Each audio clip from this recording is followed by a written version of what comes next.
So there's this post that periodically makes its way across my timeline. Remember this genre of music from 2011? I call it Stomp Clap Hey, and that shit sucked. And I'll admit, for a minute there, I actually quite liked this music before I kind of got sick of it and then forgot about it. And the more I thought, the more I realized that the rise and fall of this weird, folky, bluegrass, pop music is actually a fascinating look at how musical tastes evolve. Stomp, clap, hey. Stomp, clap, hey. Now there's a crucial step that every musician in every genre has to make if they want to get to that next level: understanding how music works. These guys will tell you. And I've bundled together my 3 music theory courses with a couple bonus lessons so that you too can understand this. I've got a flash sale, 89% off, only $14 to grab these. See, if you've ever wondered why we often see the same chords together, like A minor, F, C, and G, they're all coming from the same chord family derived from a single scale, and with this information you can strategically pick which notes you put over top of them or which other chords you use with them. In these courses, we look at this kind of information and much more as we build an understanding of music theory from the beginning to more advanced levels. This is essential information for every musician, and I've never sold these courses this cheap before, so get them while you can. Anyways, boys, let's wrap it up. Stomp, clap, hey! Now, I'm sure you know this style of music when you hear it. It took over the airwaves in the late 2000s and early 2010s. Edward Sharpe and the Magnetic Zeros, the Lumineers of Monsters and Men, and of course, Mumford & Sons. And when I think back, this music kind of encapsulated the time. It was lively, it was hopeful, it was like a rebirth. It was communal as we all shouted ho and hey together. The driving pulse of the music kind of symbolized this societal feeling like we were all moving forward together. Was it really that bad?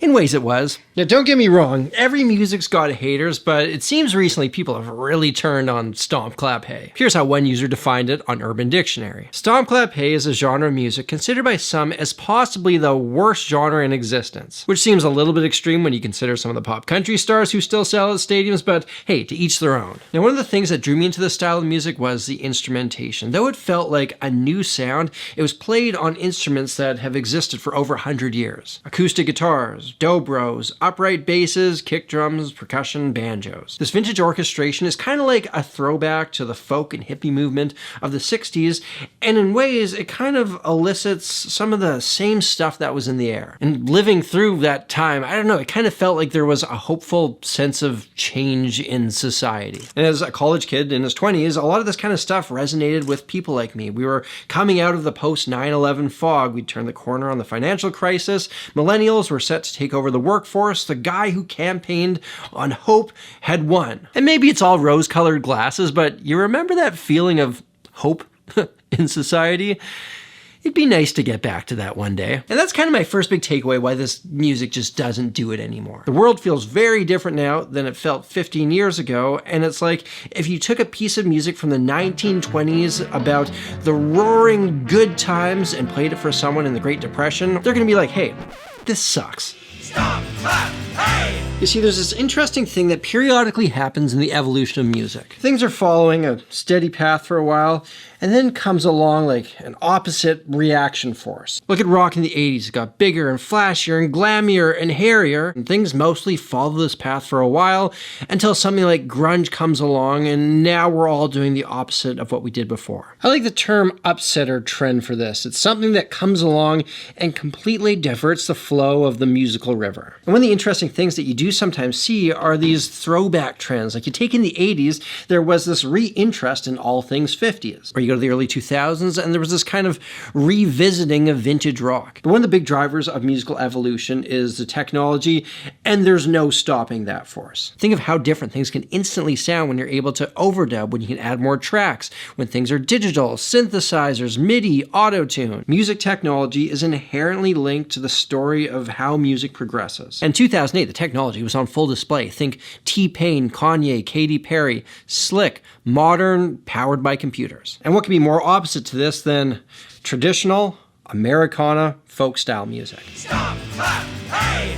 Now, a thing we end up doing when evaluating a musical movement is we look at the people who embraced it, and for this music, you look no further than the 2010 hipster. And I think part of the whole millennial hipster thing was embracing more sophisticated artisan elements of life. Craft beers, riding a fixed gear bike, talking about books, growing an old-fashioned mustache. And to me, this is a reaction to the reality TV Walmart era we just came out of. But this collective of people didn't have a ton to latch onto in the mainstream musical landscape. Artists like Kesha just weren't doing it. So when a group like Mumford & Sons comes along who are playing traditional instruments, who are singing songs about entry-level philosophy, you might find yourself thinking, hey, this sounds like something a sophisticated person like myself might enjoy. And some elements of the 2010 hipster thing haven't aged well. The gatekeeping, the cooler-than-thou attitude, the deriving of self-worth from your highbrow tastes. As a 37-year-old looking back on this, kind of cringy. As a 22-year-old, you think you have it all figured out. And as we move on to the next thing, everything about the passé becomes uncool. From the fashion to the stupidly overpriced burger restaurants to the music.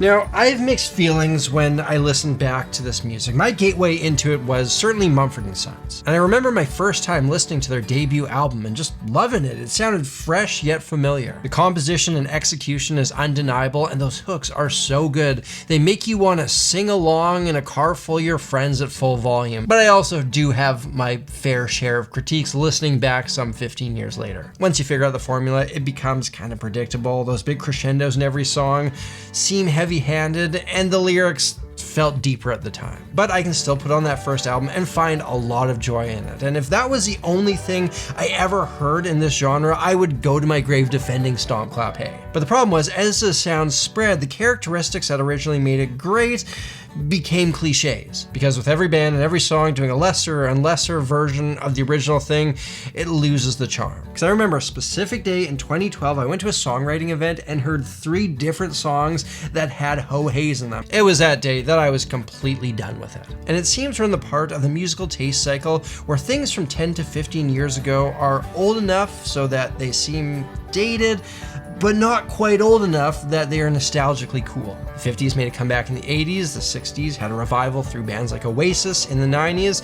It seems that there's more to this 30-year taste cycle than just coincidence. So I wouldn't be surprised if in the 2040s we hear a Stomp Clap Hey rebirth. So was this music as bad as some people would lead you to believe? In a sense, it was. If a sound becomes so popular that corporate America is using it to sell you progressive insurance, yeah, there's gonna be a lot of garbage there that gets linked back to the pioneers of the style. When an out-of-style fashion and attitude that was the hipster era gets linked to this, that's a tough look too. And when a lot of the bands who were at the forefront of the sound went on to make worse and worse music, that's not gonna help either. You remove everything else and just listen to the best of Stomp Clap Hey, and I find music that I really enjoy that makes me nostalgic for a simpler time. Ladies and gentlemen, there you have it, Stomp Clap Hey. You can let me know what you think of this style of music down there in the comments. And remember, if you want to understand how and why music works the way it does, you can pick up my 3 theory classes for only $14 using the link in the description. Until next time, look after yourselves, look after each other, look after the planet. I'm Samurai Guitarist, and I'll see you again soon.